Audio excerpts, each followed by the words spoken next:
Welcome to the Ad Hoc Committee for the river, and appreciate your being here. We're trying to keep these meetings going, and I want to thank Councilmember Garcetti for joining us. We understand Councilmember Labange could be showing up, and Councilmember Hussar is still in Budget Committee, so we're going to get started. As you know, there's been a lot of issues arising from some of the things we've been reading in the press about the Los Angeles River, and we thought it was important that we continue developing this team effort between all the jurisdictions and how we bring this river back to life. We all have the same goal, and making sure that we can stimulate the river, look at it from all its different perspectives, its opportunities, understanding its constraints. I'm going to share with you that the Army Corps of Engineers has been a tremendous partner 6-7 years ago. They were just as excited as the city officials to look at this new energy to stimulate the type of work that could be realized in bringing the river back to life. So I want to thank Colonel Magnus for joining us today. The team has been working with us in Washington, D.C., advocating over with the Congress members, with the senators, with the elected officials here as well. And I want to thank Adolfo Bailan, Senator Boxer's office, for joining us. And where are you, sir? Thank you for joining us. And again, if I can ask Colonel Magnus to join us at the microphone.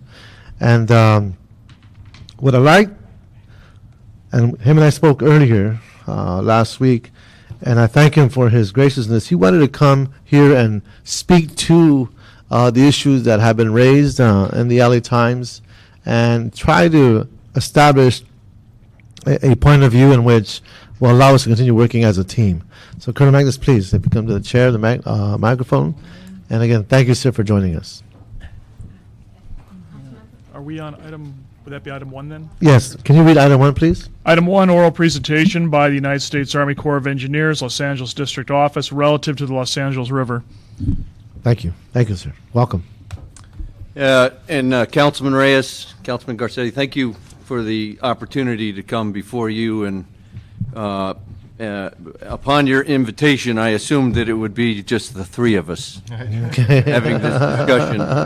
A few friends, you know. And so, if it's okay, I'll just assume that's still the case, and we will have this discussion. Good. I appreciate your opening comments in the way that you view the partnership with the Corps and the role of the Army Corps of Engineers on the Los Angeles River.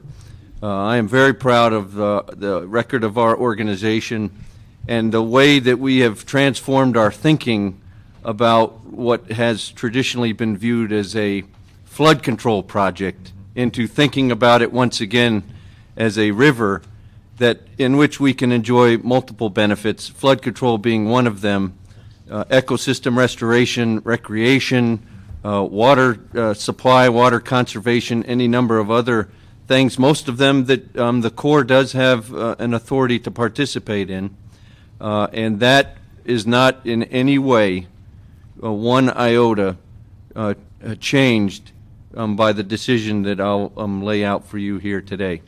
We are a full team partner on the revitalization of the Los Angeles River. We have a full commitment to operations and maintenance activities in the channel. We work hard to remove the debris as possible from the portions of the channel for which we are responsible. We worked as hard as we could to remove graffiti and trash from the river before the bike ride this weekend, because we know how important not only that event was to the city, but also how important the river is, and the extent to which we could demonstrate that commitment. We were more than happy to do so. We do have a regulatory responsibility on the Los Angeles River. And I'm sorry, I can't remember the number, but I think somewhere north of 800 square miles is the Los Angeles River watershed. We do not have Clean Water Act Section 404 authority over that entire watershed. there has to be a way for the Corps to define where we have jurisdiction. I believe at one point it was a pretty simple definition. If there was water or the potential for water, the Corps likely had Clean Water Act jurisdiction. About a year and a half ago, the Supreme Court of the United States said that that is not the appropriate way to define jurisdiction for the Army Corps. And so they went about through a convoluted process that only our authorities could come up with to define that. And they used terms such as significant nexus and downstream traditional navigable water, all of which open up areas for interpretation. It took about a full year between the headquarters of the Army Corps and the headquarters of the EPA to work together to determine how to interpret what the Supreme Court provided as how we would have jurisdiction. And so we, after about a year, we are now operating under those guidelines. And it has now been almost 6 months later where we are ready to move forward. And I believe the regulated public deserves some answers from the Corps. We have almost 300 pending applications and jurisdictional determinations before my agency that are awaiting some decisions on where the Corps has jurisdiction before we can move forward. These are 300 applicants, whether they are developers, they are highway agencies, they are cities, counties, that need answers. And the answer is simply, do we have jurisdiction? If we don't have jurisdiction, that implies one set of guidelines and rules and agencies to whom they must respond. If we do have jurisdiction, then of course they would have to proceed and get a permit from the Corps under the Clean Water Act. So quite simply, we needed to make some decisions. The first thing that I would make sure that you understand, and everyone here in this room, is the Los Angeles River is a navigable water. You can clap anytime. Period. Period.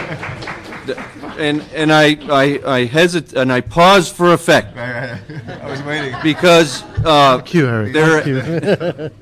and I do not fault the way the media has portrayed any of this. I describe it as pouring a bowl of soup between two pieces of bread and telling people, here's your sandwich. That is the difficulties you have when you try to describe what is a navigable water and what's a traditional navigable water and what are the impacts on our program for both. But first and foremost, the Los Angeles River, the main stem of the Los Angeles River, is a navigable water, and it is afforded all of the protections of the Clean Water Act under Section 404 therein. Great. That has not changed in one bit. Great. There are other stems off of the river as well, under which we've made that distinction because they are considered relatively permanent waters. Tahunga Wash is one. I can't remember what the Arroyo Seco is another. That similarly provide those stems to the river, those tributaries to the river, and adjacent wetlands 404 protections. That still does not answer the question, however, of where does the Corps have jurisdiction within the entire watershed. And this brings us back to the Supreme Court decision about we have jurisdiction where we can measure a significant nexus to a downstream, traditionally navigable water. And so if you work your way backwards from that, the thing that we have to decide is where is the downstream, traditional navigable water, against which you will then measure those impacts. The rest of it, I think, is relatively easy. We determine significant, nexus is easy. If the water connects you have a nexus. It's a connection. Significance is measured by physical, chemical, and biological impacts from whatever activity to the TNW, traditional navigable water. So in order to answer the regulated public of whether we have jurisdiction, we had to decide where is the closest downstream traditional navigable water. In order to meet the requirements for traditional navigable water, there had to be some element of perennial, generally year-round, navigation. Now, we have described this term navigation very, very loosely. I believe the loosest interpretation in the Corps of Engineers. The fact of the matter is that these challenges are not experienced across the rest of the country, and we know we are unique. But I believe that there is an element of navigation whereupon you can place some sort of floating craft into the river on generally a year-round basis. We have to prove that there's some element of commerce. I believe that we have interpreted that very, very loosely. Commerce, as it contributes to bird watching, people watching, other activities that you could do on a boat, we have included under this interpretation. And then there has to be public accessibility. In other words, if people aren't allowed into these various reaches, then it's hard to consider it navigable by any stretch, traditional navigable test, if people aren't allowed in there. And so we then went about the best we could to make that determination. Where did we have that sort of perennial flow, where we could put a boat in, a canoe, passes our general test, do that perennially, and where public had access. And we concluded that there were two reaches of the Los Angeles River that met this test. And Dave, if you want to point the folks there, and I'll just point for the council members here on the front table. The first is behind Sepulveda Basin, and there's about behind the dam. There's about a 2-mile stretch, and this is a picture of that reach, if you can see it. Yes. And I think that clearly passes the, no-brainer test. I mean, maybe that's why they asked me to make that decision. That generally has a sufficient flow to meet those requirements. That's the first area. And then the second area is down here in the estuary at the mouth of the river, and you see those conditions over here. Those are the two areas, then, from which we will, within the watershed, make a determination of, is there a chemical, biological, physical impact for this regulated activity or potentially regulated activity on that reach? You don't measure it to the whole river. You don't measure it because it's navigable. That's how you measure it. That's not what the Supreme Court decided, and that's not how we run our program. It doesn't change the fact that the river's navigable, but the segments wherein we can determine the criteria are met for traditional navigable waters, those are the segments that we will then measure. For example, if someone in the upper watershed is trying to do whatever, we measure what is the impact of that activity on the nearest downstream TNW.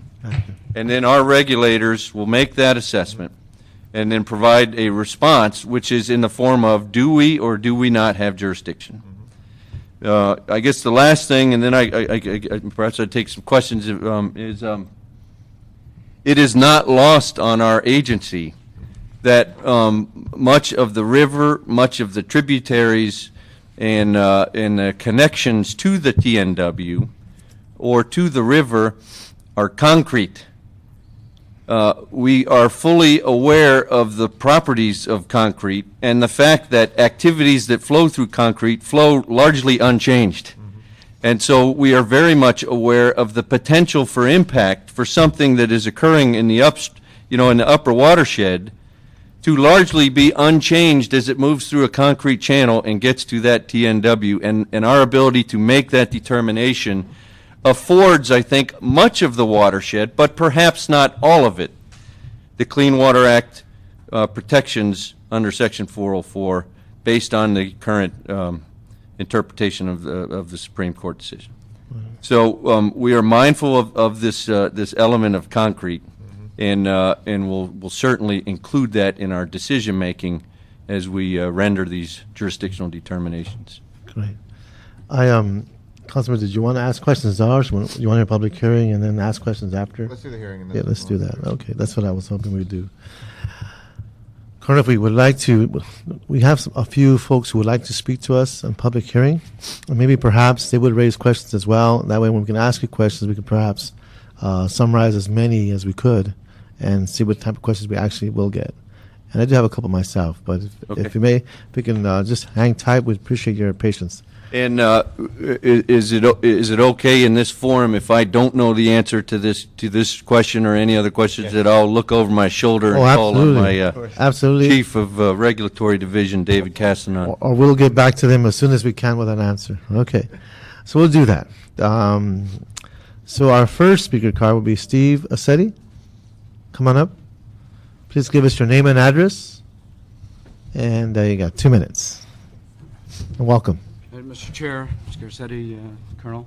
Steve Assetti, California Coastal Coalition, Encinitas, California. The city is a member of our coalition. We appreciate that very much. As I've said before, I hate to sound like a broken record. I take the train coming up here, and I always sit on that side to see what's going on with the river. And I was sitting next to a gentleman from Alaska today who was taking photos of the graffiti so he could make some art with it. So it has some benefit. But as you know, in the past, I've always commented on those huge outfalls and the trash that's sitting right at the face of them waiting for the next flush, and whether anything could be done among the Corps, who I think has jurisdiction over the riverbed, the county, who I think has jurisdiction over the bank, the city owns the outfall. I noticed in the staff report, I've got to pull up my Bonaventure post-it notes here because I know I only have 2 minutes, so you make small notes. But I did read about the LA River Special Projects Office. And so I'm wondering if this is something the LA Special River Projects Office could deal with, is either before the outfall, taking care of the trash that's getting there, or deal with the outfall itself. But I think that would make a major contribution to the problem in the LA River. Thank you, sir. Thank you for making the trip up here. Kirsten James.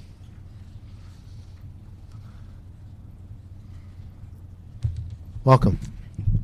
Good afternoon. My name is Kirsten James. I'm the Water Quality Director at Heal the Bay. As you all know very well, the LA River is an extremely important resource for the citizens of LA. In recent years, the public has expressed strongly the desire to restore the LA River, to increase riparian habitat, flood protection, groundwater recharge, while enhancing water quality and recreational activities, including boating. We are extremely concerned with the Army Corps' recent decision and limiting the traditional navigable waterway decision to only those two small areas of the LA River. And we're very concerned about the extreme ramifications this decision could hold. The Colonel paints a very rosy picture, but when you get down to the nitty-gritty, this is a very inappropriate decision and it has huge ramifications. As he clarified later, it's not just the entire LA River watershed, it's the main stem of the LA River, which he refers to. And there's other stems and second-degree and first-order streams that are very vital to the LA River and enhancing the benefits of the LA River. And these are vital to maintain the definition of traditional navigable waterway and to maintain the jurisdictional determination.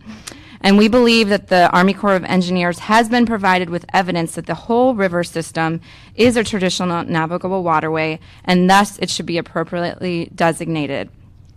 Of note, much to our dismay, there was no public process involved in this decision-making. A small example is, you all know very well, the Glendale Narrows area. And the fact that this was not designated as a TNW does not pass the LAF test. This is a very vital portion of the LA River system. So until the entire river is designated a TNW, I think this definitely calls into question the $3 billion that you have spent on revitalization of the LA River. So real quick, if I may, just a couple things that we would recommend that the council do for this decision. We request that you really expedite the stream protection ordinance. So it's taken 2.5 years to develop, and this decision shows how important that is to get underway and finalize. And also we ask that the council, you here today and other of your council members, to send a strong letter to the Army Corps and ask that they designate the entire river system as a traditional navigable waterway. And this includes ephemeral streams, because ephemeral streams are vital to the entire river system. Thank you. Okay, thank you very much. Okay, next is Melanie Winter.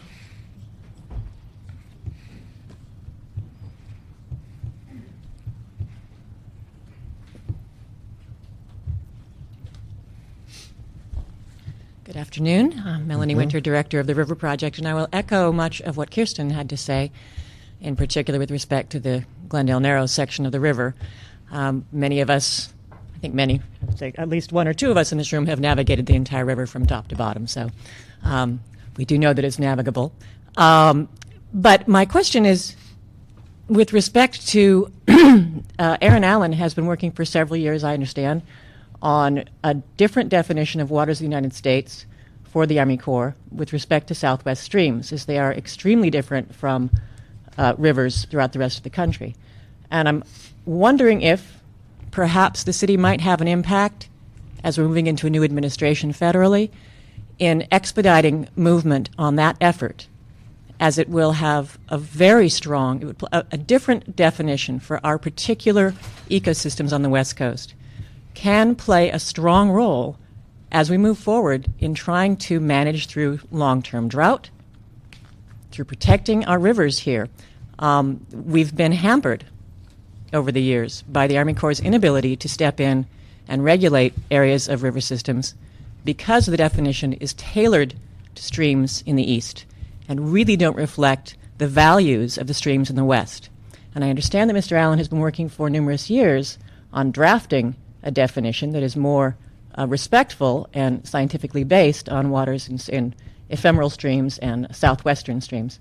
So I wanted to hear from the Colonel what his thoughts were on how much of a difference that might make, and also to recommend that we investigate that on our own and begin to lobby, if you will, for an expeditious facilitation of that. Okay, thank you. Aaron Allen of the Corps in the Ventura office. Okay, thank you very much, Mel. Mm-hmm. Okay. In terms of process, Colonel, as this continues to unfold, is there going to be, at least from your point of view at this time, a way to have more public input into the process and how we go through these designation issues? And is there something in the horizon that allows us to strengthen our partnership in facilitating how these decisions are made? Is that in the radar, so to speak? I guess a couple things to that, Councilman. First of all, this is a living decision document. As more information is available, for example, I know a couple of folks have referenced Glendale Narrows. The data that I have was not consistent with the other two reaches, and I think based on what I have for data, that was not arguable. But I know I don't have all the data, right? And so whether it's for that reach or for other reaches, there are always opportunities to revisit this decision, to add another segment. There's there's nothing that will change the fact that the entire river is navigable. Right. That I think is still lost in translation. But within that river, I don't think you'll be able to make an argument per the interpretive guidance from our headquarters that the entire river is a traditional navigable water. You cannot navigate a boat perennially, year-round, down that river. And as such, we will not be able to conclude that the whole thing is a TNW, but reaches within it that will allow us to make decisions about the rest of the watershed are always open to additional public input, additional information provided to my regulatory staff, as has been done throughout the last several months. We welcome that input. Great. In terms of, as the master plan continues to evolve, there are sections that speak to rubber dams and activating and creating artificial water bodies in certain sections, and those become navigable. Yes. Therein lies the opportunity to change. That's correct. At that point. That is correct. That would be consistent with our decision-making authorities to allow into consideration a TNW that was created by human activity, just as it was possible to look at one that was eliminated by human activity. You know, we've had stuff going on in other parts of our jurisdiction in Arizona and such where we can use historical documents and look at was navigation ever done in those particular areas? So we're trying to include in our authority as much as I think is consistent with our guidelines. What I sense, Colonel, is the continued spirit of cooperation and given your statements, and it does, I believe, stimulate an environment where working with Heal the Bay and then other advocates, Friends of the LA River, and your team, as well as with the city, as we continue to move forward, we can continue to figure out solutions and getting to yes and looking at what the law has to offer in terms of its parameters, and knowing that there is the positive spirit to make everything possible to move everything that we can within resources to bring this river back to life. Yes, and that's what I'm sensing with this dialogue here. And sir, if I could, I am meeting with Mark Gold from Heal the Bay tomorrow. Okay. We have a teleconference on Wednesday with about 20 agencies that represent interests within the watershed. It's just as an opportunity to continue this dialogue. Great. To receive their input, to help them understand the decisions that I've made, and then to keep having opportunities to exchange and as we get more information, we will continue to update our case. What I'd like to ask, if we can have Sharam from the Bureau of Sanitation and maybe come to the table and give us some information in terms of the city impact, and as you see it now, given all the work we're doing, and again with the intention of trying to posture ourselves in a complementary way, and if we see roadblocks and barriers, what do we need to do to eliminate them, or what do we need to shift our posture to allow for a continued progress in making the river come back to life. Before you start, I want to acknowledge Kimberly Tachiki from Lucille Ballard's office, a Congress member. Welcome. You just raise your hand, let me know who you are. I know you want to run and hide. No, just kidding. But good to see you, Kimberly. Okay, please. Good afternoon, Sharam Karagani, Watershed Protection Program, Bureau of Sanitation. Councilmember, I have looked at both the Supreme Court decision and also the Colonel Magnus decision. From what I understand right now, I have not talked to our attorneys. I don't believe there would be any impact as far as the TMDL and water quality issues are concerned. That's just my first read. And the reasoning behind that, ultimately the most downstream part of our water body is the Pacific Ocean. That's the receiving waters. And the LA River is contiguously goes to the Pacific Ocean. For us to establish, in my mind, significant nexus between that, we would not impact aquatic, functions such as biological, chemical, and physical. It would be a very hard, for me, task to overcome. So as a result of that, I don't think there would be any impact on the water quality and the TMDLs that we have. And in addition to that, as you know, we have basin plan. We have in the state of California, we have Porter Clone, that we have to comply with. We have the thermal ocean plan. There are so many other plans we have that by far sometimes are also more restricted than the Clean Water Act that we have. So the overall impact, in my view, based on just the looking at what I have seen thus far, not talking to attorneys, I think would be non-existent. Okay. Any questions, Councilman? Just, Colonel, the data that you're talking about, what was the data that you need or were using where, the Glendale Narrows, for instance, didn't meet the threshold of the other two places? Well, we can look at historical uses. We're welcome to photographic evidence.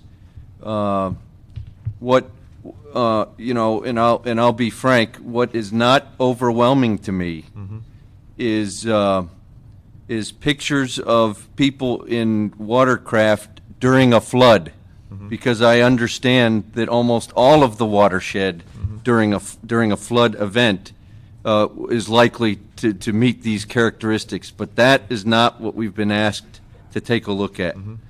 We are asked to look at, during the course of a year, where do we have that kind of perennial flow that would allow us to make those decisions. And so, and I've seen a lot of those pictures during flood events. What I'm looking for is during non-flood events, during the normal periods of the year, like today, when people are enjoying that commerce plus navigation in areas that are not restricted to public use type of activities, under which I could then include in my future decision making. Great. Thank you. That's Okay. helpful. Appreciate it. Okay. Oh, we got one more card. Thank you, sir. Thank you. Arthur Golding, and that will close public hearing.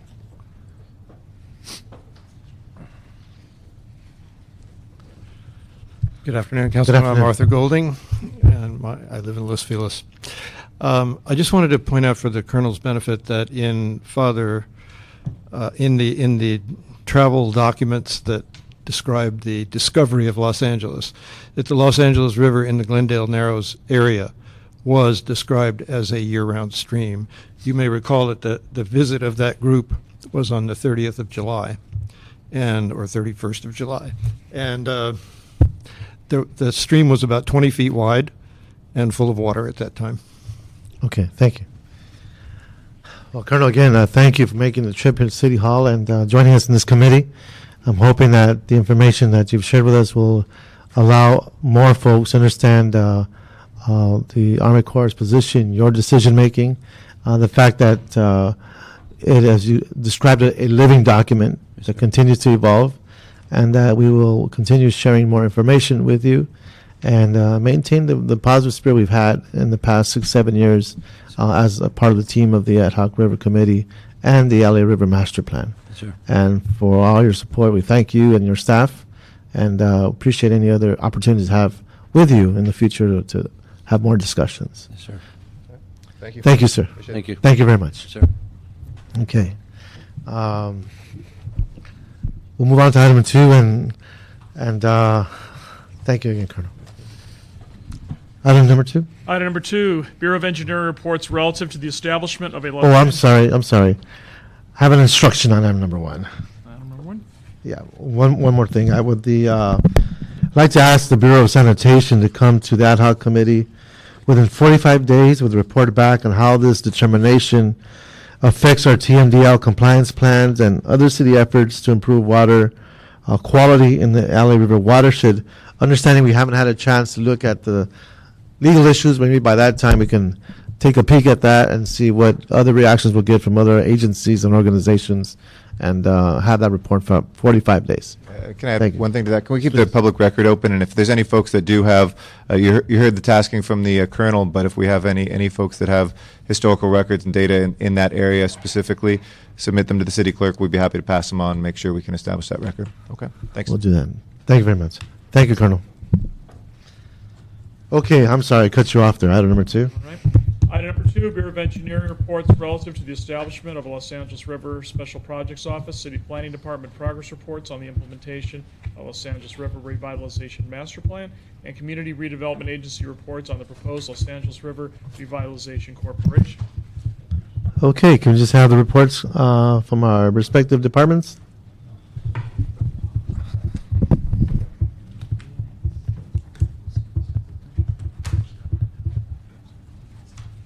Good afternoon. Good afternoon, Gary Moore with the Bureau of Engineering. We've submitted a written report, and I'll just highlight a couple items off of the report here. One of the things that we've been working on is an agreement with the County of Los Angeles, and we've been working with the county on a memorandum of understanding, and it's actually an agreement with the Los Angeles County Flood Control District, not the county, but the Los Angeles County Flood Control District. Mm-hmm. And so that agreement is we've been working on that for several months, and we're getting pretty close to a final draft that we'll be able to bring forward on that. Also, one of the other things that we've been working on is the River Foundation. We held a focus group meeting with foundation experts on May 8th, and we've reached out to the stakeholders up and down the river, and we're having a meeting on June 11th with them this week here from 2 to 4. Great. And also, as you've heard, as the Colonel mentioned, that we've had a great working relationship. We went over and met with the County Public Works and also the Colonel and his staff on the Los Angeles River Ecosystem Restoration Feasibility Study. We hadn't had an executive team meeting in quite a while. The meeting was to help refocus and find the status of their study. They've finished the baseline conditions, are moving into project alternatives, project conditions.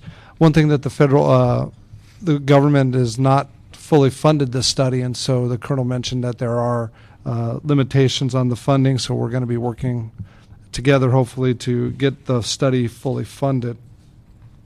Some good news for us on river projects along the river. The master plan is once again bearing fruit, in that the California Transportation Commission allocated $350,000 for the Sunny Nook River Parkway in Council District Number 4.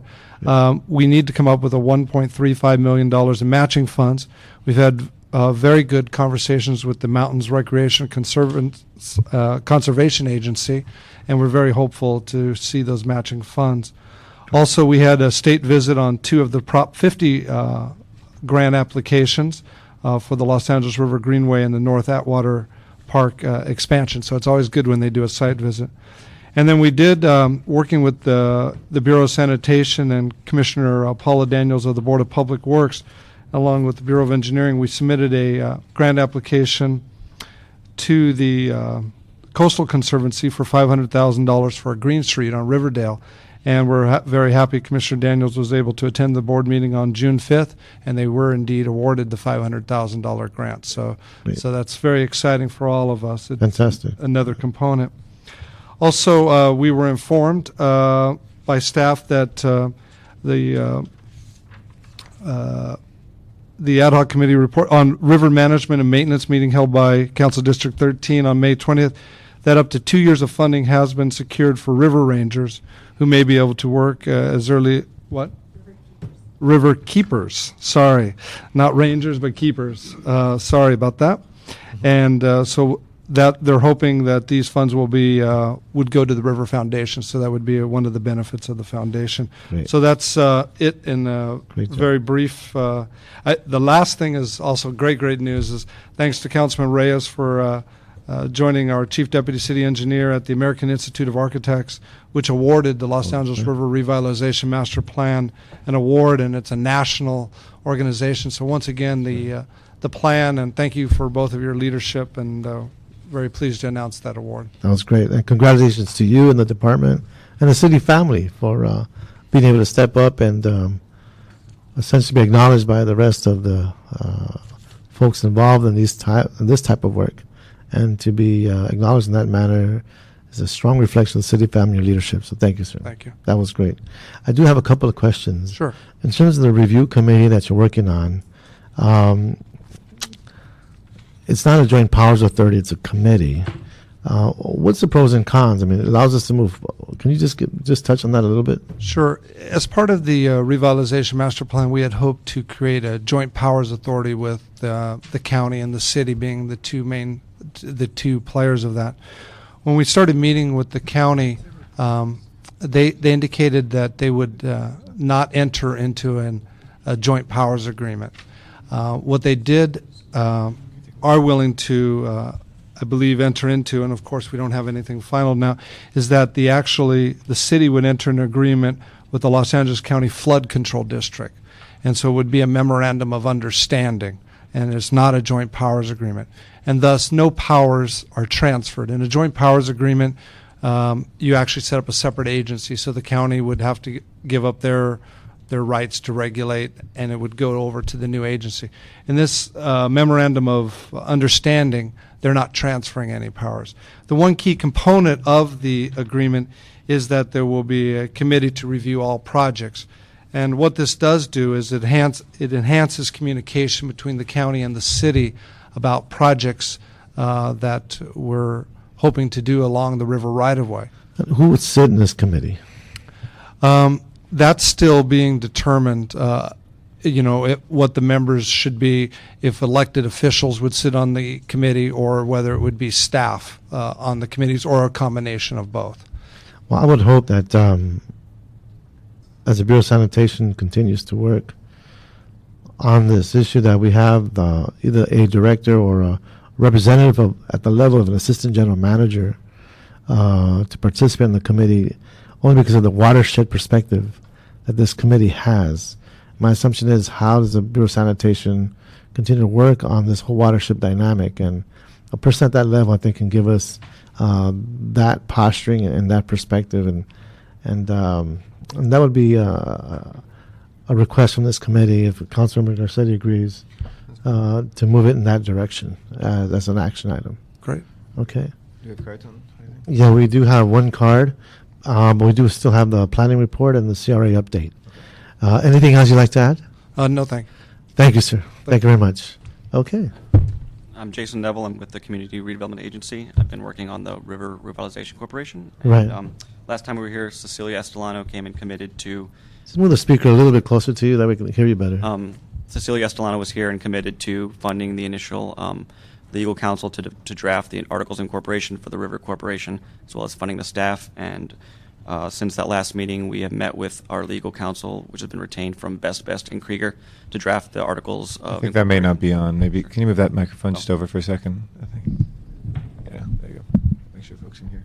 Yeah, that'll just speak a little louder. Sure. I'm Jason Neville with the Community Redevelopment Agency, and I was mentioning that last we were here, Cecilia Estelano was here talking about the the legal counsel that was retained to draft the Articles of Incorporation for the River Revitalization Corporation. Since that time, we've retained legal counsel from Best and Krieger. We met with them last week and began the process of drafting the Articles of Incorporation, the bylaws, and so forth. Our timeline to get the River Corp into existence was July of this year. We are still pretty much on track. It might be a few weeks or a month later than that, but we let them know that it was a priority to get it established as quickly as possible. So they think that they might be able to finish drafting everything prior to the next ad hoc meeting. So we've been working very closely with Lupe and other council offices to make sure that there's good communication about what those terms are. So we'll be communicating between now and then to make sure that you guys have a chance to look at it before it's finally adopted. That's great. Finally, drafted. Well, actually, meeting the deadline is good. So maybe a few weeks afterwards then. So we're on track. Fantastic. And I was also at the LA River bike ride this weekend, and I hopped in and was talking with some guys that had 3-prong garden hose looking for fish. So I just wanted, per Mr. Garcetti's request, I wanted to give testimony that there is definitely perennial commercial spearfishing going on in the LA River. Okay. You didn't say it was edible, did you? I just made sure to keep my toes away from it. Okay. Thank you. All right. Well, thank you. That's what you call multitasking, right? Good job. Okay, please, next. Hi, I'm Deborah Kahan, Department of City Planning. The contract with the environmental consultant for the Cornfields Arroyo Seco specific plan is looking to be finalized within this week. The consultant is Arep, as we reported last meeting. Work is expected to begin early July. Planning has already begun having preliminary conversations with DOT regarding street redesigns for improved connectivity. The LA Rio is currently being redrafted after comments were collected after the first public comment period.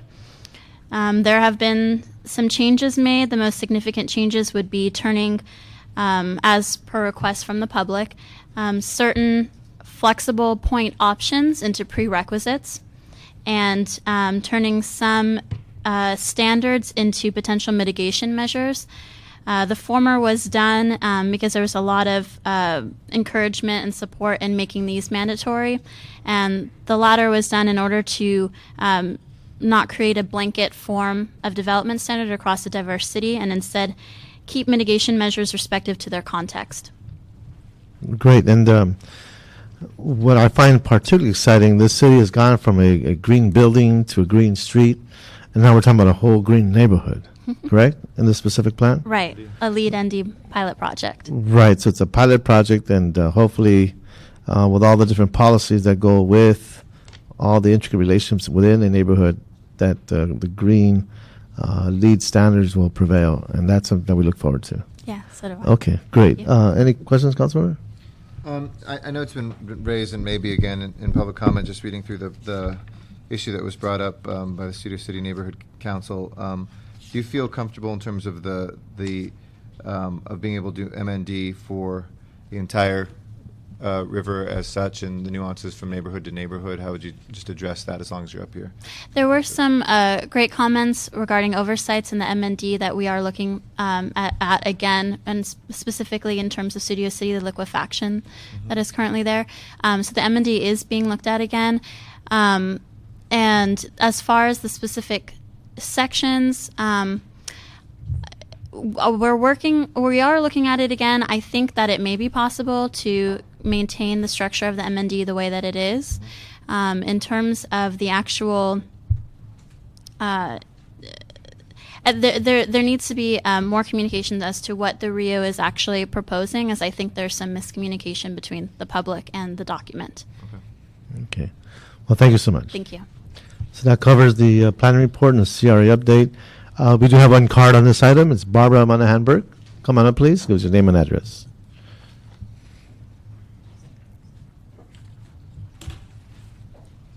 Good afternoon. Welcome. Good afternoon to you all. Thank you for that comment, Councilman Garcetti. I'm Barbara Monahan-Burke, a chair of the Studio City Neighborhood Council Government Affairs Committee, and also on the board, and one of the co-chairs of this river project within ours. And the reason the Studio City Neighborhood Council, CIS, opposed the LA Rio was reflecting on various things, such as inaccuracies on the master plan map, the inappropriateness of proposed river sites for Studio City as they were situated within those site plans, non-recognition of Studio City as the lowest point along the river within the San Fernando Valley, so the propensity toward being the first ones to be flooded, and also the liquefaction. So what was just cited by Deborah is we had asked for the MND, the environmental reports and all, to be specific to the various cities along within the Los Angeles city and in Los Angeles City. What we've come up with, because your group, so we would love that, but if it's not possible to do that for every place, I think it should be recognized that since there were these inaccuracies within Studio City, you probably have some along other sections where maybe they might not be following it so closely, so to be aware of that.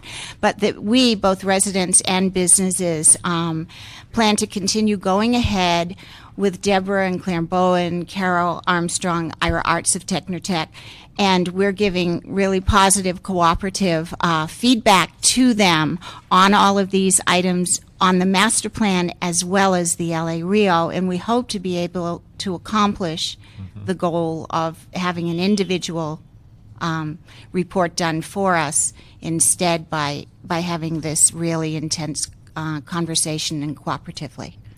Thank you, Ms. Burke. Okay. Thank you very much. So you've passed on those inaccuracies, and they know them, and That's what we're doing right now, is detailing all of that, and proposing to Ira Arts where if there is a site which would be inappropriate because the geography or the way the city comes up to the river, that we're trying to tell them someplace else it might work. So we're trying to do it that way, and hopefully that will work. Thank you for your cooperation and your support. Thank you very much. Okay, that concludes item number 2. Item number 3. What is the committee's action then on item 2? Would be The action would be to instruct Bureau of Sanitation, a director or a representative at the level of an assistant general manager to participate on the committee. That would be the action of this committee. very good. Okay. And item number 3. Item number 3, Bureau of Engineering and Community Redevelopment Agency reports in response to motion, Alarcon raised, relative to developing an action plan to include in the work done for the Los Angeles River Revitalization Master Plan, the various tributaries and watersheds which feed into the Los Angeles River, and to make recommendations on possible funding. Okay. Good afternoon, Gary Moore with the Bureau of Engineering. Good afternoon, Carol Armstrong with the Bureau of Engineering. Who is that guy right there? Gerald Gubaton, Community Redevelopment Agency. Oh, a familiar face. Good to have you, Gerald. He's from CD 14. That's right. That's right. Yeah, it's from the neighborhood. Okay. Now, just real briefly, we have about a 27, 28-page report that we've submitted to you for consideration. The thing that the report really tried to do was take a comprehensive look at the potential of projects or activities that are ongoing on the river. It also makes recommendations, and we just want to thank Cecilia and her team, and it was a wonderful cooperative effort to produce this report, and also working with Councilman Alarcon on this report here. And what we've done is recommendations with CRA about potentially funding a project in their area for redevelopment. Then there's some other items or recommendations for us to work with the CAO to look for funding to do a more comprehensive study. So that's in it in a very short, and we can go through it in greater detail if you'd like. I've been through the report and it's very succinct. Anything else that you want to add? Anybody? No? Well, it was generally intended as an inventory of the activities in the Tujunga watershed, and there are a Right. variety of groups and agencies working on them. So we have input from DWP, from Rec and Parks, the Bureau of Sanitation, and we're looking forward to getting feedback from others as we move forward. So it establishes a bird's eye view of what's going on in that region. Exactly. Okay. Councilman, Mr. Witton. Yeah, Gerald Gubaton, CRA. I think the report, BOE was the lead author, but it does provide a sense of context and does provide an inventory of projects, both public agencies and nonprofits. I just wanted to note that the Tujunga watershed intersects with 3 project areas of the CRA within the East Valley region: the Pacoima Panorama City project, the NoHo project, and the Laurel Canyon project. And our office is willing to put forward some seed funds, so to speak, for a demonstration project concept report looking toward multi-benefit revitalization, but we would have to have a nexus to redevelopment. And the other thing I wanted to mention is our office is going to commence a visioning process for the Panorama City Pacoima area, and this whole topic of environment, sustainability, and any potential linkages could be folded into the visioning process as well. Great. All right. We'll go to public cards, and there are some instructions that did come from the report, I believe. We'll go through that after public comment. So we have one card, Melanie Winter.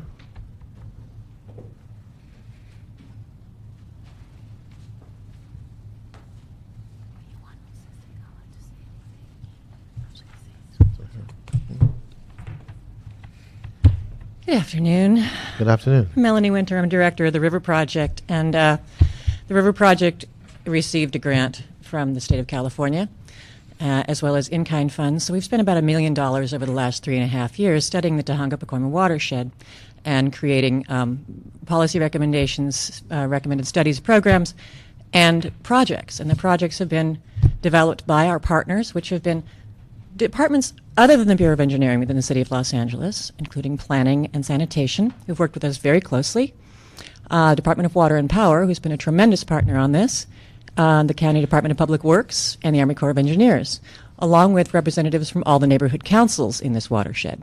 So this is what I would deem and what the state does define as a watershed management plan and as community outreach and an inclusive, cooperative, collaborative process.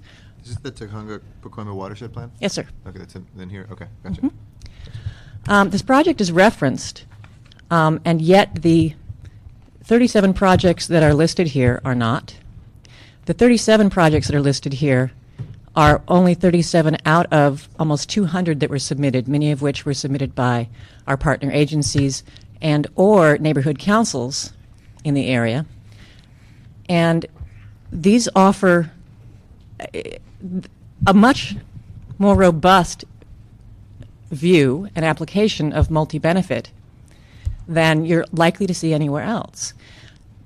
It's been curious that I have not been afforded the opportunity to cooperate or collaborate with the author of the document that's before you now, despite my numerous requests to sit down and do so. I have been afforded the opportunity to submit written comments, as everybody in the country would be, but not to cooperate and collaborate. And it's distressing to me that the definition, that the words are thrown around so loosely, and yet when you're looking for state funds, you ignore the $1 million that's been spent here and the opportunity to actually collaborate with them, essentially flushing those funds that have been spent down the toilet, not boding well for your reapplication for additional funds to do something here.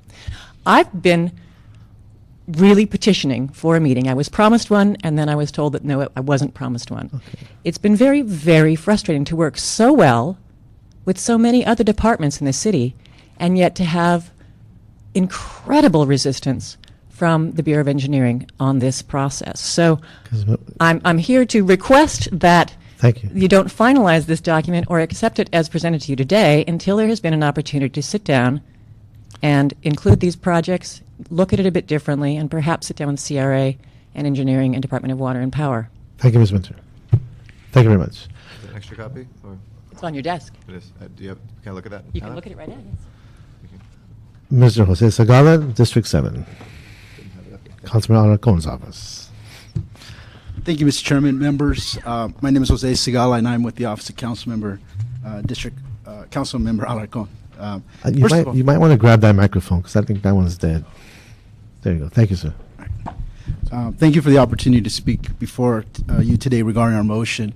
We just wanted to come and urge the committee to move forward the report, to move the items as presented forward. It's been a long process that since we've introduced this motion, and we're very, very grateful to both engineering and CRA for having come together and put together this report and continue to move this process forward. When we introduced the motion wasn't drafted or introduced to highlight any particular process or group of projects or community groups. It was moved in order to bring attention to the watershed, particularly the upper watershed and its impact on the lower LA River. As the report moved forward, there were a number of agencies, organizations, and others who demonstrated the different type of work that was happening, and we were very grateful that they were acknowledged and highlighted. However, again, this report wasn't about any particular organization or set of projects, but more on a bigger scale of what we can do. CRA has stepped forward to provide some seed funding for some concept reports.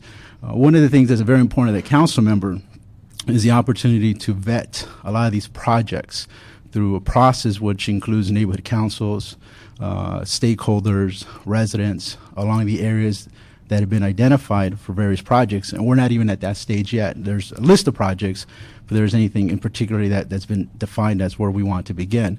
So we wanted to ask the committee to move forward and move forward with the report and allow the process to continue in order for us to work diligently in meeting with different groups and meeting with different organizations to bring focus to the upper watershed, Pacoima Wash and the Tujunga Wash.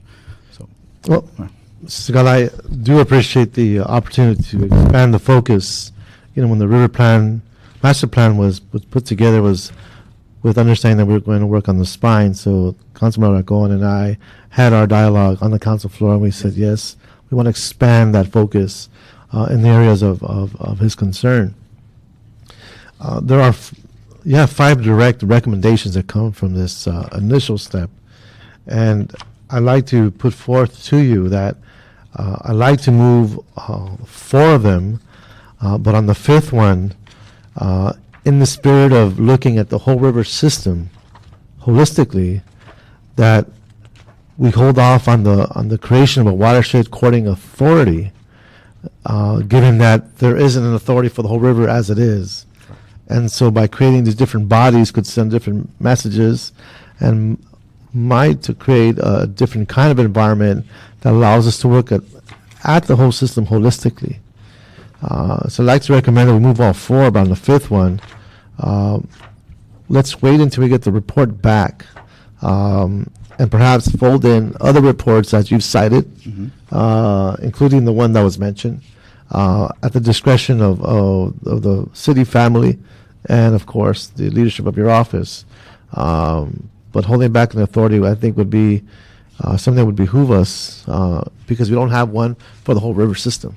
No, definitely, and that's one of the issues that has been identified, that both with the spine of the LA River and the watersheds is the coordination of a lot of those efforts, and I think that makes sense. And I think truth be told, and the fact is, for us we should not mislead the public, because the watershed issue is a much bigger focus, which needs a resource space that's much more costly than what we have on the table now. So I want to make sure we stay focused. We take this on an incremental level, knowing that this study only addresses that one spine, plus the addition of the area that you've included on behalf of Councilmember Alarcon. So what we can do, Councilmember, if we can move all 4 recommendations, the first 4, but on the 5th one, we hold off on the establishment of a separate Tujunga Watershed Coordinating Commission. Let me go through the 4 real fast. The Tujunga Watershed recommendations: 1, instruct CRA to coordinate with BOE on a demonstration project concept in districts 2, 7, and 6. Request CRA to work with Department of Water and Power to facilitate community engagement on issues through its strategic plan 2015 visioning plan. 3, request CRA to include new concept reports in its future work program. Number 4, instruct BOE to work with the CAO and Building Bureau of Sanitation to identify funds for 3 or more reports in the Tujunga watershed area. It's the 5th one that moves forward the report but holds back on the establishment of a Tujunga Watershed Coordinating Authority. And that until the report is finished and community input is received, that we instruct BOE and CRA staff to report to the Ad Hoc River Committee quarterly on these recommendations. So then we could incorporate whatever community input, whatever existing documents before we move forward with any compendium document as well. Right. Okay. All right. Right. And that's fine. Like I said, the intent was not to highlight any particular groups. No, and it sounds like there's a lot of stuff that's happening out there, and of course, you're right, a watershed is always going to be a much broader reach, but when there's that much neighborhood councils, the council office, everybody else, maybe not rushing that last part is a prudent way forward, so, okay. Okay. Supportive of that, for sure. Great. So that will be the action of this committee. Very good. Thank you. Thank you, sir. All right, our next, do we have any more cards? No, that's it. Okay, next item. That would be item number 4, City Administrative Officer reports relative to a quarterly status report on Los Angeles River revitalization projects. Okay. Good afternoon. Good afternoon. Lori Hancock, City Administrative Office. I'm here to report on the quarterly update of the progress of the river projects. Yes, ma'am. Yes. The report highlights the grant fund awards that we recently got. Gary itemized them, so I won't go through them. But additionally, this report actually includes the projects that were included in the adopted CIEP, the Capital Improvement Expenditure Program, and the budget. There were 41 ongoing projects totaling $840 million total budget. They're $824 million. There are $50 million that they're anticipating to spend in the upcoming year. And those are listed in the attachment in the back of the report. And Councilman Reyes, you had asked last time round for a discussion on the bridges, pedestrian bridges, bike Yes. bridges that cross the river. And currently there are 28 bridges, and while they are open to pedestrians, the one that is currently in pre-design is the Taylor Yard Bridge, which goes from the LA Bikeway to the Taylor Yard Park. That is in the pre-design phase. It has received $4.5 million from the MTA Call for Projects. Great. And DOT is matching that. The city's match is with $500,000 that's coming from the Transportation Development Act. And the project is expected to be completed in about 2014. This is the bridgeway, you said? The bridge. Okay. Bridge. It is a Yeah. pedestrian bikeway bridge. So we are going to make that be able to be at bike standards? That's a That DOT was- question, but we can find that. We- It was my understanding that was part of the holdup was that we had the funding in place for a pedestrian standard bridge, but the bike, standard was a little higher, as we can understand. It's a little bit more weight, a little more people, but Right.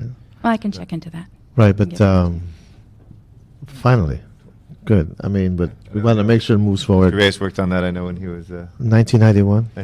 Just out of junior high school. No, just kidding. But it does connect District 1 and 13. It's going to be the friendship bridge between North and South Korea. That's right. But not to imply that you're North. That could be us too. Don't go there, man. Yeah, right. All right. Another issue I think that it is important to discuss is the cash flow issue, as I discussed last time. Prop 50 projects and Prop 84 projects all will be needed to be cash flowed. They will need to be front funded, and the funding will be supplied by the state once the projects are underway, and we can show that we have expenditures. We do have one project now. It's the Condolica Park Greenway that is in this situation. It received $1.98 million from Prop 50 funds.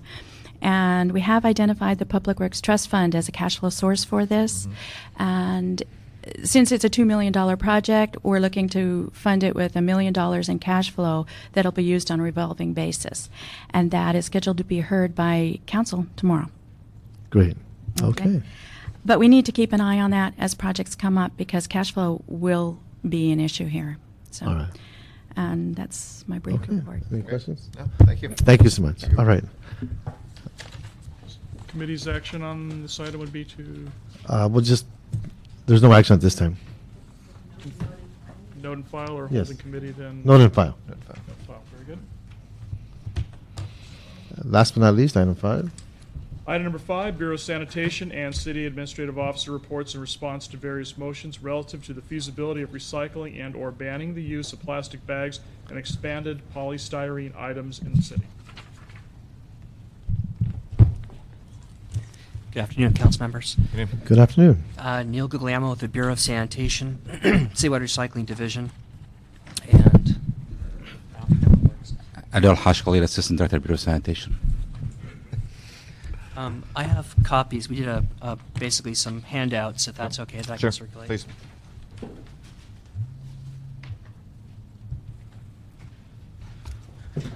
Yeah, our report's a bit lengthy, so we thought it might be easier if we had some slides as well. Thank you.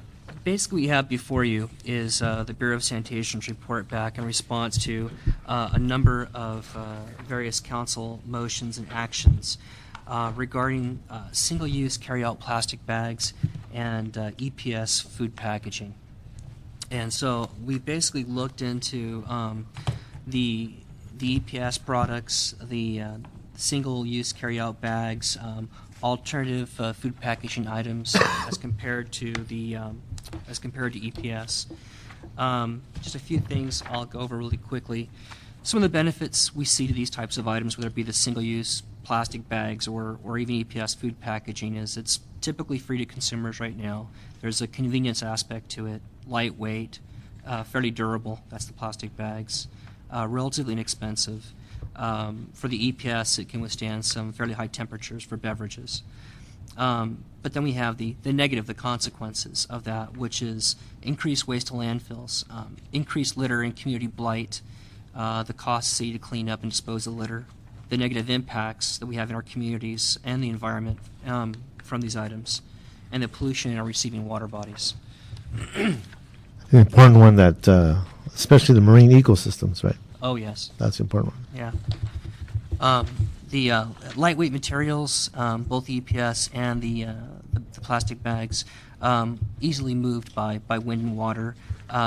Especially the plastic bags can create problems in terms of blockages in our storm water collection system, like with the screens right now, that which can result in flooding, requires more frequent cleaning of streets and catch basins. Non-biodegradable, these types of materials do not degrade easily in the environment at all. It will take a very long time. Mistaken as food by birds and marine life. Would you mind moving the mic sorry. closer to you? That I got a cold too, so I audience can hear apologize. you. Okay.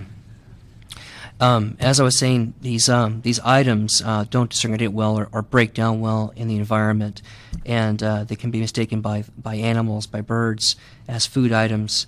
The EPS especially will break down into small little particulates, which can be digested, and then as the fish eats it, and then the bird or the shark or something else eats that, it's just that it continues to present a problem. Alternative materials, compostable degradability, ability to leave less of a trace, maybe not no trace, but less of a trace. The issue of not having the toxic residues potential will disintegrate or break down within a reasonable time period. They can interfere with recycling equipment and reduce the value of the product. That is basically, if we were to have compostable bags in a plastic bag stream, it can contaminate the recyclability of our plastic bags. That's an example. It's a downside.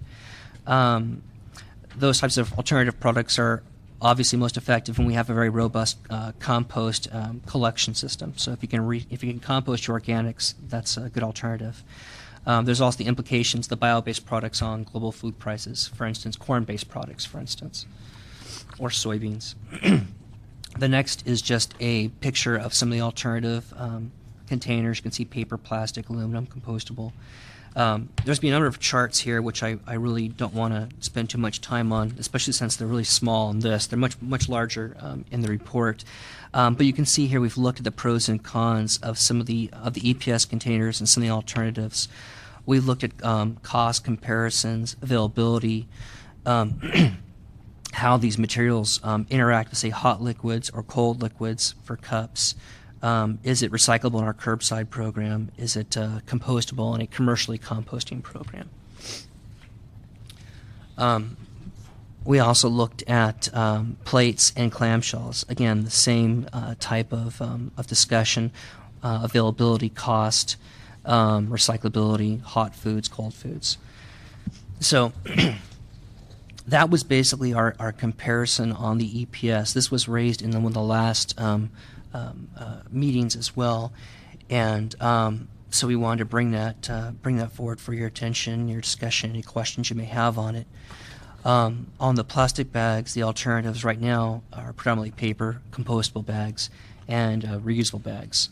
Of those, reusable bags is going to be the clear winner. On food packaging, it's going to be reusable as well. I mean, what may not be on here, or I guess you consider it aluminum, but you look at the travel mugs, for instance, whenever you go to Starbucks or anything like that, I mean, that's the obvious clear winner when you bring your reusable mug with you to a coffee store and get coffee as opposed to using any kind of single-use cup. Alternatives to plastic bags, we looked at the pros and cons. Under solutions, we looked at education, obviously, is something that we do right now, which we need to do more of. Litter control, whether that be street sweeping, structural measures such as the catch basin screen inserts, low flow diversions and such, netting systems, frequency of collection of catch basins, number of public trash containers. We only, in a city the size of Los Angeles, we have 3,000. So really, when we talk about trash and litter, I mean, I'd like to see if we got 3,000 trash, we should have 3,000 recycling containers right next to them, always. But if we could do more of that, there's obviously the cost. But that would help, I think, to a certain extent. The more convenient we make our collection system to our public, that will help as one thing. The 3,000 statistic is the street-based public trash containers? The 3,000, exactly. Those are the 3,000 containers that are serviced by the Bureau of Street Services right now. Those in the public right-of-way. Let me just, you brought something up, I just want to run it by you. Yes, sir. Let's assume neighborhood councils, with their funding, wanted to put next to the trash cans a recycling can. Is that something that, and they would pay for it through their funds, through the neighborhood council funds? Is that something that we will be able to respond to, or is that a whole program we'd have to create to stimulate that relationship? That's a great question, and I think it would be something we would have to look at too and create a program. Right now, Bureau Street Service does not service recycling containers, for instance. They only service trash and public right-of-way. But as we deal with them constantly, they tell us that their resources are very limited. And so if they look to find efficiencies, they might be able to do a little bit more work, but basically they're limited by the resources they have. Okay. So if we add the containers, it's that collection and the frequency of collection. Certain areas of the city where you have high pedestrian traffic, you may need collections once a day or more. So otherwise it's overflowing. Well, and also shouldn't this be a cost-generating, or a money-generating entity like it is? I mean, it is certainly for Bureau of Sanitation. Maybe potentially as well as neighborhood councils, Mr. Chair, as we look at Mr. Alacon's motion for potentially recouping some of the costs from some excess bins that are out there not being charged right now, is a perfect place to put some of that capital back on the street, which is to figure out if street services can get those bins and whatever even ongoing costs can be captured from some of the new money we have there. So we can discuss that with Mr. Alacon and see when his motion comes through if that might be an appropriate thing to do. That'd be good. That'd be a good strategy. Okay. Thank you.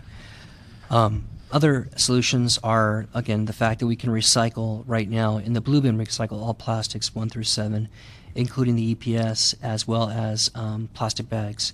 That's only going to capture a small percentage, unfortunately, still of that potential stream.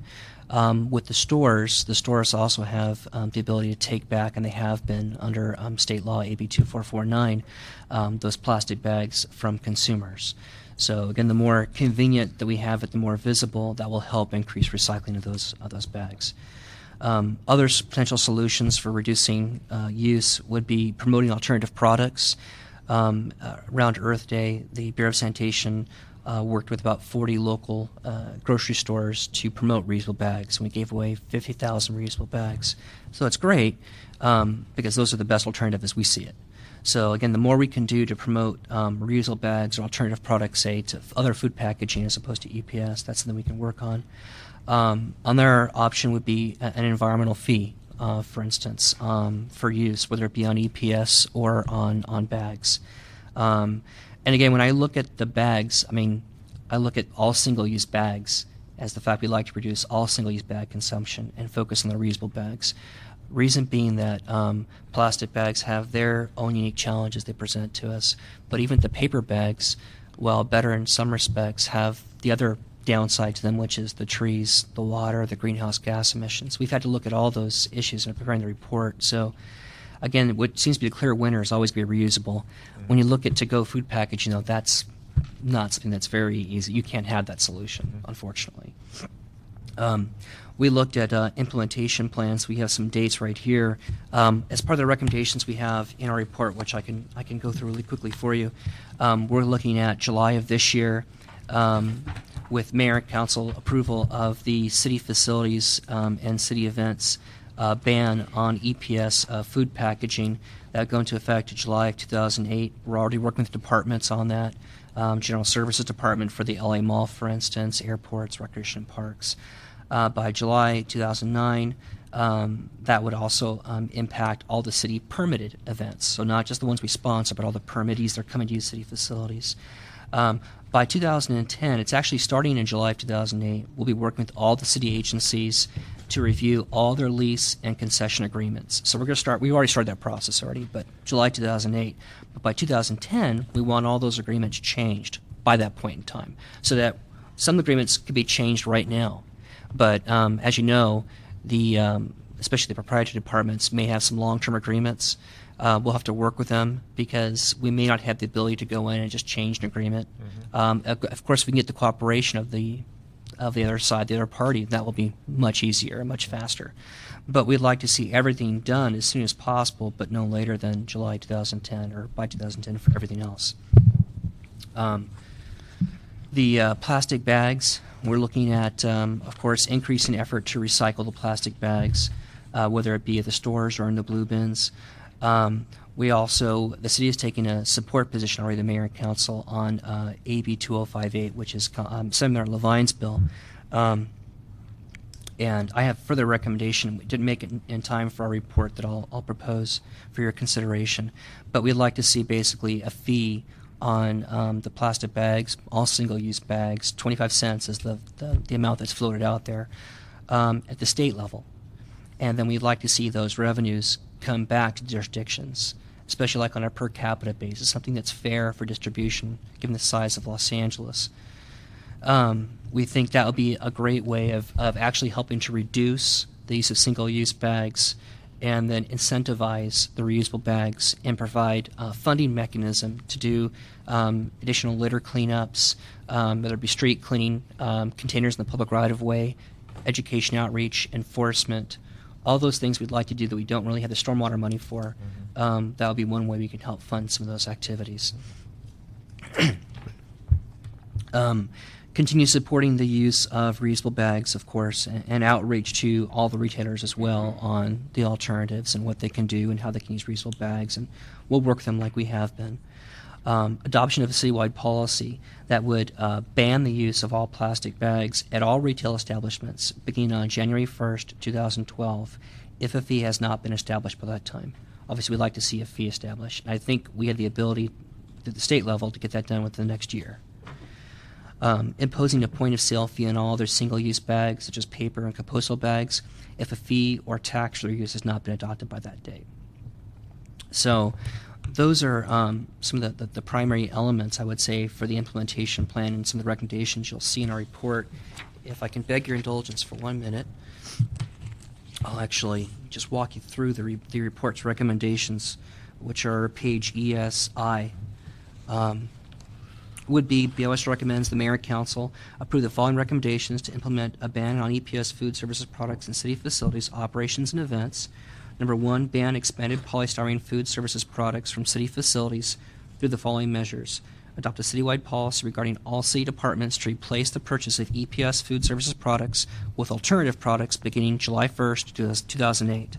Direct all city employees to use reusable durable cups, plates, and other food services products wherever and whenever possible, including office events, and cease using any city funds to purchase EPS food services products for use in city facilities, leased city offices, or for any city-sponsored events as of July 1st, 2008. Direct all city agencies to cease the purchase of EPS food services products for all city permitted events by July 1st, 2009. Direct that applicable city departments update all related city financial and procurement procedures and forms to reflect this ban on all purchases of EPS. Direct all city agencies to review all lease and concession agreements for renegotiation to replace EPS food services products with alternative products and to report back to Council by July 1st, 2008 with a plan to phase the EPS ban into all agreements no later than 2010. Recommendation number 7, initially was worded as request. If it can be worded as direct, we'd like it to be worded as direct, which would be direct proprietary departments to work with the Bureau of Sanitation to implement the proposed ban in their operations beginning July 1st, 2008. Recommendation number 8, Department of General Services and Bureau of Sanitation to report back to City Council on an annual basis on the progress of efforts to phase out the use of EPS food packaging in city facilities, operations, and events. We'd also be bringing to you at that time what we've seen in terms of the use of alternative products, what's being used, cost implications, how we're seeing it impact recycling streams or waste disposal or potentially litter. Number 9, adopt a citywide policy. 1, banning the use of plastic carryout bags at all supermarkets and retail establishments beginning January 1st, 2012, if a fee has not been established by that time. And 2, imposing a point-of-sale fee on all other single-use bags, such as paper or compostable bags, if a fee or tax for their use has not been adopted by that date. And then lastly, if we can make a recommendation, which would be recommendation 10, that would instruct the Office of the Chief Legislative Analyst, our friends in the CLA, with the assistance of sanitation, to prepare and to present to Council for consideration and Mayor concurrence a resolution that would continue the city's support for AB 2058 with the proposed amendments as follows. That would be A, to eliminate the 70% diversion rate target and instead require that all retailers, as defined in Article 1, definition, Section 3F of this bill, be required to provide, and add this in hard copy form for the clerk, provide any plastic, paper, or other single-use carry-out bag to a customer for not less than 25 cents per bag effective July 1st, 2009. Designate that revenues from this 25 cents per single-use carryout bag be collected at the stores, with retailers retaining 5 cents per bag to cover their costs and the administration of this fee, the state retaining 5 cents per bag to cover its costs, and the remaining 15 cents per bag distributed to local jurisdictions using an established per capita funding distribution formula. And lastly, that all revenues distributed to local jurisdictions be used for education outreach to combat litter, promote reusable bag use, and to encourage recycling. 2, for litter cleanup programs, street and catch basin clean, public trash and recycling receptacles and collection activities, and enforcement and administration. So just our recommendation to you, I apologize this did not make it into the report. It was an oversight on our part. I think very extensive, and I appreciate your hard work and the department. Mr. Saldivar, thank you for that letter and the report. I do have a couple of questions, and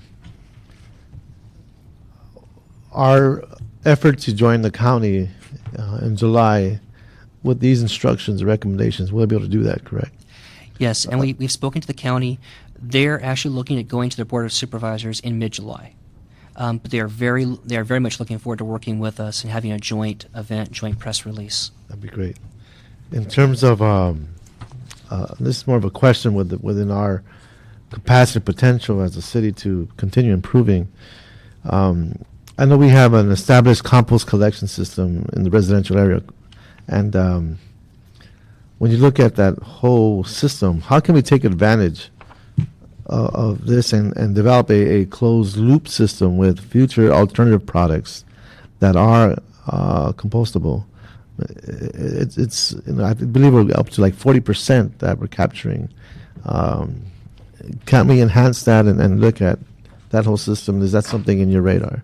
Yes, it is, and that's actually a very good point you make. Bureau of Sanitation has to, as a result of council direction, as a matter of fact, has been working on a residential food waste and organic waste composting pilot program. As you know, we do have our home composting right now for many of our residents, and we have a restaurant food waste recycling program whereby about 70% or more on average of the waste stream of a restaurant is organic and can be composted. So to the extent you can leverage composting and get more done with compostable products, that's great. One challenge we're going to face will be the composting infrastructure in Southern California is not as robust as it is in other parts of California. And it may be that we'll be looking to try and site additional composting facilities or encourage them so we have enough capacity in the composting system. So if we look at citywide kinds of projects or programs, we'll have that ability. Right now we have some composting that is done. It goes up to an area near Baker, a composting facility near Baker. But it'd be great if we can have something a little bit closer by. Okay, so we are working on that, and yes, sir. We can perhaps at another meeting bring that forward and discuss. But any other questions or observations? Just it would be great if we could direct you as well to. I know there will probably be a directive put out should this go forward to all the city departments that say this is now policy. If we could make that kind of in plain English and hypotheticals. What do I do now? I'm in charge of these events for my department. Well, here's where you go. Here's vendors that we have, et cetera, et cetera. I think it'll help the practical implementation of that. So if we could just make sure that was done in as plain English as possible and with helpful guide to how to get it done. So if an action of this committee would be to that we recommend that we forward these recommendations to the E committee as well as Renew LA for their input and review, and then to council for a vote before the end of the fiscal year. I'll speak to my colleagues to see if in what position they are in their timing, and if they would complement our process, and if they won't have their committees before the end of the fiscal year, maybe we can find another way of doing it where we can get this to the council. So we'll schedule in council one way or another before the fiscal year. Right, because we have research to do in other countries and stuff. So, all right, that would be the action of this committee. We do have some cards. We have Steve Assetti, Kristen James, Arthur Golding. Okay, go for it. Meredith McAvee and Tim Shishan. So please come on up. Hi, Mr. Chair. Steve Assetti, California Coastal Coalition. First of all, I want to commend this committee and the council for everything it's done, expanding the recycling to 1 through 7, polystyrene, expanding to multi-unit dwellings, everything that's being done When I speak up and down the coast, I use LA as a model. I did this Saturday at a environmental plastics and polystyrene event down in San Diego. My comment about some of the recommendations is that I'm not totally convinced that looking at the source of material is really getting at the problem, and it seems a little more symbolic than meaningful. And the reason I say that is, when I took the cab from the train station today and was going to the Bonaventure, I saw open air wire mesh trash cans overflowing, wind blowing trash, homeless guys going through the trash. There aren't recycling bins around the city. So things like that, I think, require or would benefit the city more than some of these. I don't think there's a polystyrene problem at City Hall or at city-owned facilities. I think there's a trash problem because I saw trash out in the front lawn. But I do want you to know that our concern is that alternative products, no matter what they're made of, are going to end up being trash and litter if there isn't more pickup, more recycling bins, more trash bins. Right. And we are working on that at the state level. I can tell you right now that the Ocean Protection Council, and we have a senator from the region who's working with DOC, the Water Board, to do a comprehensive statewide program so that the cities aren't all left to doing whatever they think they should do. We should get direction and money from the state. I appreciate your observation. You should know that we see a significant change in how the Bureau of Sanitation, the other city family departments are responding. We're trying to get Department of Transportation to speak with the Bureau of Sanitation, with Street Cleaning Department, so that we can post our signs, we can pick up that trash. We just heard about the effort of looking at recycling programs to enhance it. So we're trying to take those steps and start connecting these missing pieces so that we can have a much more robust and thorough system and process to address what you're just saying, to get beyond the symbolic. Right. Okay. Thank you. Thank you. Kristen James. Kirsten. I'm sorry. Good afternoon. My name is Kirsten James, and I am the Water Quality Director at Heal the Bay. I've been before you a handful of times already on this issue, and welcome back. And I think you've heard loud and clear how important the issue of marine debris and trash in our waterways is to Heal the Bay, and I see to you as well. We commend your staff. I think this is a much improved report from the last version we saw. And so we commend you for that. Yeah. There are three things that I think in the recommendations need to be expanded upon or clarified in order for this to be a really effective policy. The first thing in regards to EPS is currently you have an expansive time for the lease agreements and the concessioners. You have right now the recommendation is 2010.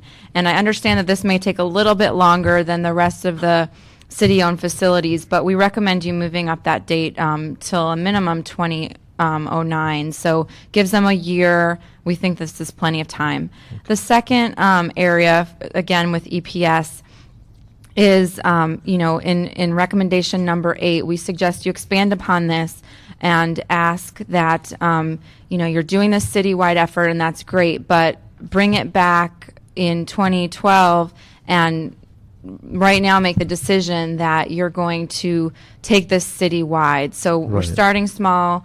It's good to learn from those lessons, but make the commitment to do this citywide and do it now. Yeah, and make that commitment now. Okay. And the third and final thing that we ask is just a clarification in number 9. You talk about if a fee isn't in effect by a certain date, then you would go ahead and make a ban of plastic bags. And that's great, but I think you need to clarify that that's a 25-cent fee. And that's a recommendation that your staff made. It's just not clear in number 9 that is, in fact, what you mean by that. So, do you have that in writing as well? I don't, but I can. Why don't you send us a letter? Okay. So by the time it gets to council, we can evaluate what it is you're saying so we can see how we can fold that in. No problem. If we choose to go there. Okay, thank you. Thank you very much. Thank you, Kristen. I do know a big oversight on my part, and it speaks to the issue of trash, and it brings to light, I think, significant information. So, to the Assistant General Manager, I apologize, but we did ask for this. We pushed for the maps that you had worked on. That speaks to the trash issue. Adele was able to put together these maps, and it really spoke to the concerns we had as to where this trash was building up and the levels of trash. And I know as a follow-up, we were going to study how the smaller businesses and restaurants were being impacted, because we were hitting a certain square footage for supermarkets. Please, I appreciate taking the time. Good afternoon, Mr. Chair. Adel Hashkali from Bureau of Sanitation. Actually, many of the staff worked really hard on this, from our stormwater division, wastewater engineering, and our recycling folks working together and use our GIS tools.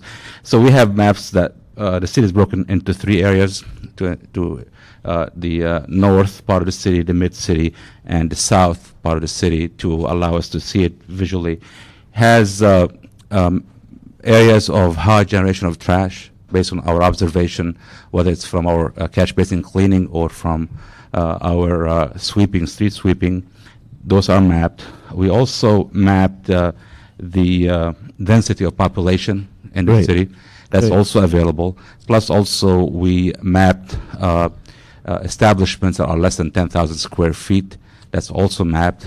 And we did an analysis showing how many of each is in the high density area, how many are in the high trash area, how many are in the medium trash area, how many low trash area. That's a good tool to have, so as we move forward and start implementing our programs and focusing our programs and efforts, we can use this information to target our efforts and also ensure that things are being done where there's a huge need and impact. So we look forward to working with your office as we move forward on implementing these things. Are these maps online as well? They were just completed. We can make them available online, but I think best thing first is to go over it with the staff. Let's do and that. When we're ready, we can always make them available. Let's do that, because I think it's going to allow us to address even the bigger issues that will hopefully complement our efforts to picking up the trash and dealing with how we intercept the trash before it gets into the I will leave the storm drain. copies for your office, and we can discuss that further. Well, thank you very much. That's much awaited, so appreciate it very much. Arthur Golding, Meredith McKenzie, I believe, and Tim. I apologize, I mispronounced your last name. Sheehan? Sheehan. All right. Okay. Arthur Golding. Councilman, I'd like to commend you on your efforts in this area of dealing with the trash and the plastics. I think your leadership has been very important, and it's great to see the Bureau of Sanitation working on these issues. I'd just like to encourage you to have the courage to ban styrofoam cups, clamshells, plates, the whole business in this city outright. And I know that there would be an impact on small business, particularly mom and pop restaurants and that sort of thing. And so what I would suggest that you consider is based not on square footage, but on sales volume and number of outlets. So if I run a chain with 6 restaurants, not a chain with 600 restaurants, but a chain with 6 restaurants, you make me comply in 2010. And if I have a single mom and pop store, you give me a little more time and you give me some help. I think if you approach it that way, people will buy it. You will not have hard economic consequences on those who are unable to bear it, and we can make a major stride toward cleaning this place up. Interesting perspective. Thank you. Okay. Okay. Meredith McKenzie and Tim Sheehan. Hey, come on up and grab a seat. Good afternoon. Meredith Good afternoon. McKenzie, Watershed Sustainability Program Manager for the Aurora Seco Foundation, and I'll echo the previous comments that we thank so much your leadership and the leadership of this committee on this issue. 2 comments. The first is that we absolutely support a ban of plastic bags rather, and all styrofoam in the city. I also, as a matter of comment, want the LA City Council to be aware that the Pasadena City Council is moving towards a process similar to yours right now. Hearings have been conducted. And I bring this up because obviously with the Arroyo Seco being upstream source into the river, that this is an issue that goes beyond affecting the river goes beyond the jurisdictional borders of the city, so that we're actively working with that jurisdiction as well to get rid of these plastic products. And as was echoed earlier, involving food takeout is a critical factor. The second part of this has to do with my second comment, which is tied to waste and interrelationships with recycling, is to bring a point that I don't think has been brought much lately, but especially affects the LA River, especially in recs and parks areas along the river, where I think as the city and sanitation is looking at recycling, that it's critical to look also of having separated containers there that also include the opportunity to collect animal fecal matter. This is a real problem that we really don't talk about a lot. And it's as someone who does river cleanups, I can tell you that in terms of bacteria are getting into the water, and what the Department of Water and Power is trying to do as part of the IRWIMP right now to improve groundwater quality, that this is one of the largest contaminants beyond the plastic getting in there. So I just would like to add that as the recycling effort is going on, to look at that as a component. And then finally, as I participated in last week's Lummis Day event, that my last comment is I run out of time here, is that I was rather distressed that as wonderful as the event was, there was absolutely no recycling being done in city parks. And there were 10,000 people there, and it was a huge missed opportunity. Thank you. Thank you very much. Thank you. Sir. Good afternoon. I'm here on behalf of Pactiv Corporation. We're Why don't you grab that microphone? We'll hear you better. Yeah. Why don't you grab it? There you go.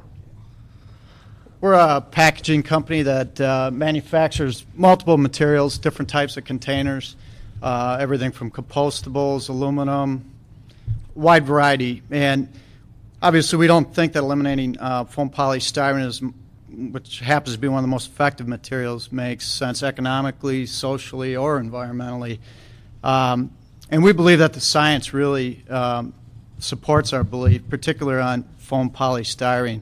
There's recent life cycle inventories that shows that there is a environmental impact in replacing foam polystyrene with alternatives, particularly polycoated paper. It has double the energy, double the greenhouse gas impact, 2.5 times more material. I mean, we make all of these materials, but we believe that this is a wrong decision. And the other reason we believe that is because really banning one material, replacing it with another, doesn't address the issue of litter. It just replaces, puts another material there. Diversion of solid waste, I know, is a key goal of yours. And, you know, if you don't take the solid waste out of the waste stream, you really haven't accomplished it. So we'd recommend that, you know, recycling and composting be considered, and that the waste stream actually be reduced. That's very important.